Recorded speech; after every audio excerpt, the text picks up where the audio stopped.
भाग 12. अस्तित्वाची जाणीव.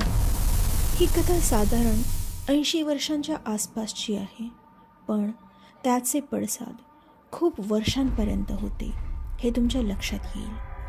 त्या गावात एक खूप मोठा आणि थोडासा भकास वाडा होता. त्या वाड्यात एक जैन कुटुंब राहत होतं. तिथे नुकतंच लग्न होऊन आलेली मुलगी म्हणजे मयुरी जैन. तो वाडा खूप मोठा होता खरा, पण त्या वाड्यात फक्त 4 जणच राहत होते. सासू सासरे आणि हे नवीन जोडपं. बस. नवीन घरात आणि विशेष करून एवढ्या मोठ्या वाड्यात राहण्याची मयुरीची ही पहिलीच वेळ होती.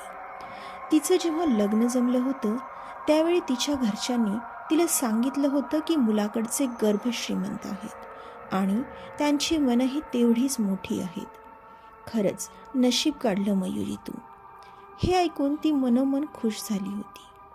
आता शेवटी ती या घराण्याची सून बनली होती. तो वाडा, त्यात तिच्यासाठी त्यांनी केलेलं तिचं स्वागत, हे सर्व ती अगदी मनापासून एन्जॉय करत होती. मयुरी जेमतेम 16 ते 17 वर्षांची होती. लहानच असल्याने सासूने तिला आधीपासूनच सर्व समजावून सांगितले होते. सासू जसं सांगेल त्याप्रमाणे तीही वागत असायची. नवरा आणि सासरे दोघे मिळून शहरात जायचे, कारण तिथे शहरातच त्यांचं अन्नधान्याचं मोठं भांडार होतं. ते दुकान शहराच्या मध्यवर्ती भागात असल्याने फार गर्दी असायची. दोघेही पहाटे 5ला शहराकडे निघायचे. डबा घेऊन जायचे, त्यामुळे खाण्यापिण्याचीही चिंता नव्हती. ते गेल्यावर त्या संपूर्ण वाड्यात फक्त त्या दोघीच असायच्या. सकाळची कामं सकाळी 9 वाजेपर्यंत संपायची. संपूर्ण दिवसभर सासूसुना फ्रीच असायच्या.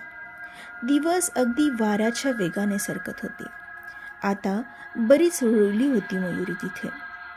कधीतरी एखादं काम असायचं, पण जास्त करून ती अगदी निवांत असायची. रोज रोजचा हा निवांतपणा आता मयुरीला खायला उठू लागला. सासू दुपारच्या वेळी पहुडायची, पण मयुरीला दुपारी झोप घेतल्यानंतर रात्री झोप यायची नाही, म्हणून ती झोपत नसायची. उगाचच कपाटातले सगळे कपडे काढून मग त्यांना पुन्हा घडी घालून ठेवायची. सलग 2 दिवस तिने हे केलं. आता मात्र तिची सहनशीलता संपली. एके दिवशी ती सासूला रडत म्हणाली, सासूबाई, मी काही दिवसांसाठी आईबाबांना भेटून येऊ का? खरंच मी फार कंटाळले. माझं काम संपलं तरी माझा दिवस संपत नाही. अशाने मला वेळ लागेल असं वाटतंय. तिचं बोलणं ऐकून सासूबाईंना फार हसू आलं, पण आपलं हसू आवरत त्या म्हणाल्या, अगं वेडाबाई, त्यात रडायचं काय आहे? तुला तुझ्या आईबाबांची आठवण येत असेल तर तू जा, पण तुला कंटाळा येतो म्हणून तू जात असशील तर मात्र तुला मी हेच सांगेन की आपला हा वाडा खूप मोठा आहे. तुझा पूर्ण दिवस जाईल हा वाडा पाहण्यात. वरच्या मजल्यावर एक झोपाळा आहे. तिथे मध्येच फार मोठी रिकामी जागा आहे. त्याच्यावर छप्पर नसल्यामुळे घर बसल्या तुला पावसाचा आनंद घेता येईल. पण ते पाणी पुसून घ्यायची गरज पडत नाही, कारण तिथली जागा अशी बनवलेली आहे की ती पाणी तिथून वाहून जातं आणि बाहेर लावलेल्या झाडांना जातं.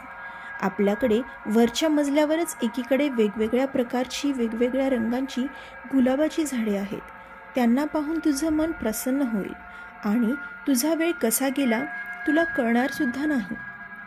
सासूबाईंचं बोलणं ऐकून मयुरी खूप खुश झाली आणि आनंदाने तिने त्यांना मिठीच मारली.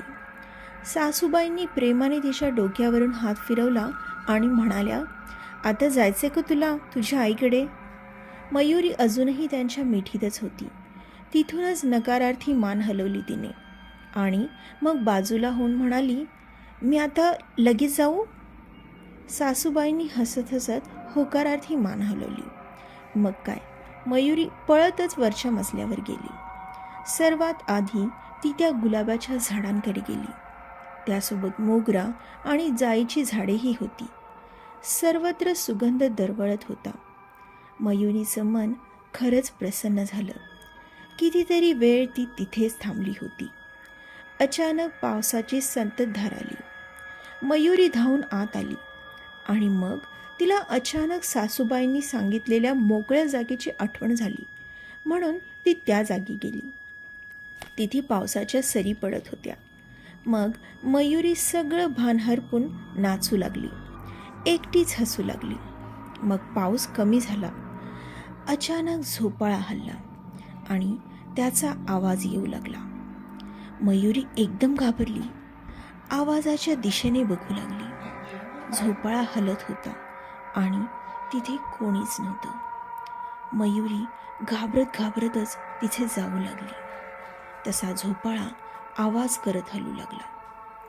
मयुरीच्या काळजात धस्स झालं.